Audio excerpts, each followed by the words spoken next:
Welcome to the Raven Wolf channel. This is Anna, and this video is going to contain bloopers at the end because I just can't seem to get the words right today again. So, I don't know how many takes it's been, but I'm just going to start, okay? Hi guys, this is Anna from the Raven Wolf channel, and today I'm gonna continue reading chapter 7 from the Mayan Factor, the path beyond technology. And let's just go ahead and get started. So it says here, the internal experience of unification will be understood as the inseparability of mind and nature, and in the power generated by the indissoluble unity of this experience, the edifice of modern civilization will disintegrate as the climax and failure of the technology of the old mental house become increasingly apparent, obviously not without its difficulties and challenges, and amidst the chaotic backdrop of the collapsing old economic and political order. The transit to post-history shall begin. At the same time that the new mental house will be laying its foundation, the cumbersome, inert, chemical structure of the old will have been dismantled. This synchronous activity, formulation of the new and cleansing and purification of the old, will be single-driven force as the final cartoon is entered, AD 1992 to 2012. Known as the Campaign for the Earth, the emergency of the cyclically unified, media-connected, locally operative planetary society will slowly take form, emerging by 2012 as the evolutionary design plan of universal interactive intelligence. Ooh.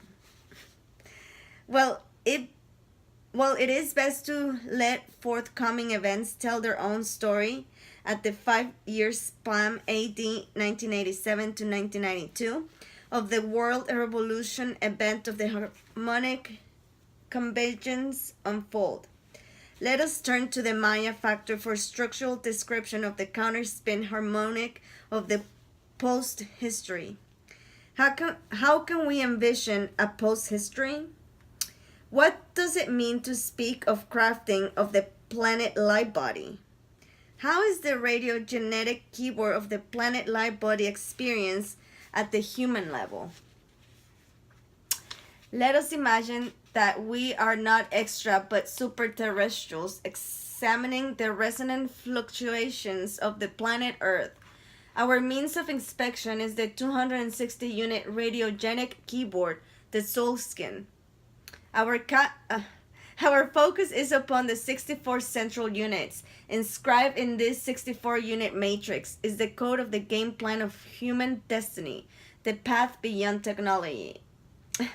Because of the design of the binary flow pattern, the loom of the Maya, this 64 unit matrix is referred to as a crossover polarity zone. In other words, just as the chief feature of DNA is double helix pattern, by which a field is created for the crossing over of information from either molecular stand to the other, so that the loom of the Maya pattern can be envisioned as a crossing over to either side of the mystic central column of the two symmetrical flows comprising the pattern of galactic activation. Here, I'm gonna show you guys the picture. See the double helix thing?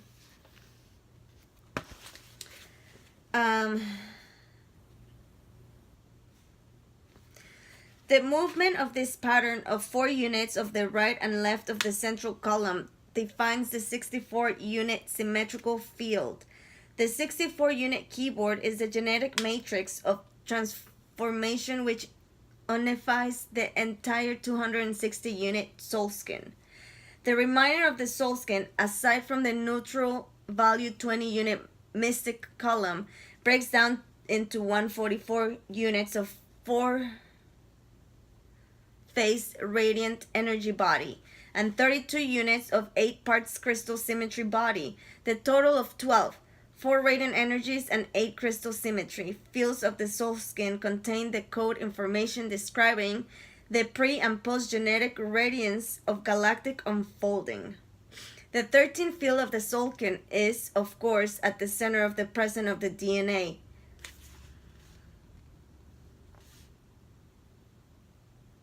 Okay, so let me see if I can. So here's the double helix, and here's the middle part, right? And this is what it's talking about. So here's the middle part. It's just, and it shows, I don't know. Maybe you guys can get a better idea just by the pictures instead of me just reading it, you know?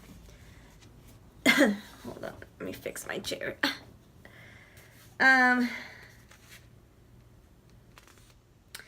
Modeling the pre and post technological formula defines history.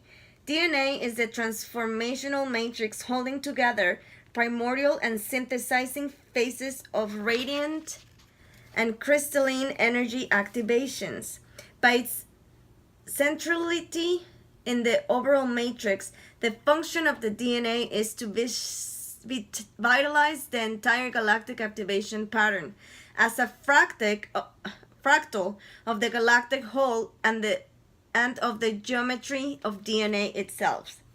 The function of history technology, it is to vitalize equally the radiant energy field that defines the pre and post history. How does this occur? The answer lies following the pattern. This pattern anchored by the 14 galactic activation units on either side of the mystic column describe the vibratory infrastructure not only of DNA, but of the universal light body, holonomically registered at the cellular individual organism, planetary, solar, and galactic levels.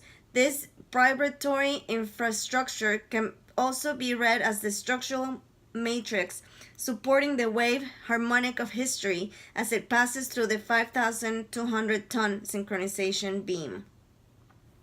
Without the activation of two-wave flow during passage through the synchronization beam, the planetary light body will not be crafted. This two-wave flow is the Suvuya, the coming from the returning to Hunapku, the galactic core. No difference that the matrix of the third grid of the planetary body, the structural matrix supporting the wave harmonic of history, is a fractal of the universal galactic constant. The conscious activation of the Earth grid from its resonant core, it is outer electromagnetic sheath in holonomically parallel by the history bridging technology extruding activation of the DNA. Indeed, technology is the scaffold surrounding of the etheric grid of the planet. At the same time, it can equally be said that the galactic amplification of the resonance planetary grid defines the movement called history. Remembering that history is the 5,125-year diameter technology, extruding phase of vibratory DNA acceleration, the bridge between the primordially radiant phase of the prehistory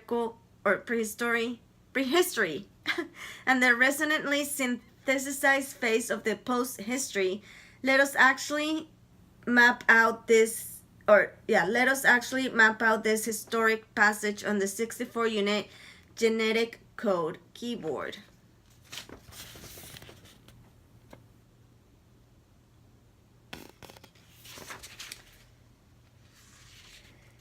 As demonstrated in Earth Ascending, this 64-unit grid can be superimposed on the planet body. The horizontal dividing lines corresponds to the equator. The vertical far left-hand row corresponds to the meridian runner running through the Great Pyramid of Egypt, some 30 degrees east of Greenwich. There you can see it again.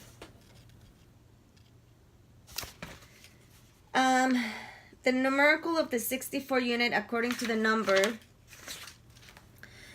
pattern of the Ben Franklin magic square of 8 defines the actual pattern of movement, unifying the genetic keyboard.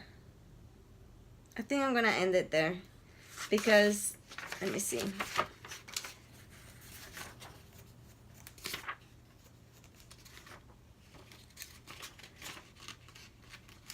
Yeah, I'm gonna end it there because there's only 1, 2,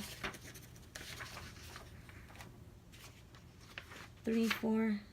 There's only 5 more pages on chapter 7, and I think I'm gonna read the rest of it next time I do the book reading. I need a pen. Hold on, you guys, because I need to mark it where I'm gonna leave it. Yeah. All right. So I'm gonna end it there. And I also wanted to share the card I pulled this morning for me, for the collective, for us, I guess. Is from this Native Spirit deck. And I got the Spirit of Water. Oh, look, that's pretty cool. The light, the reflection from the thing, it looks like the sun, and if I put it in the middle, that looks pretty cool. Anyways, it's the Spring of Water. And this card says, trust your intuition. Know that you're on the right path. Take time to nurture yourself. Allow your inner child free rein. Believe in your dreams.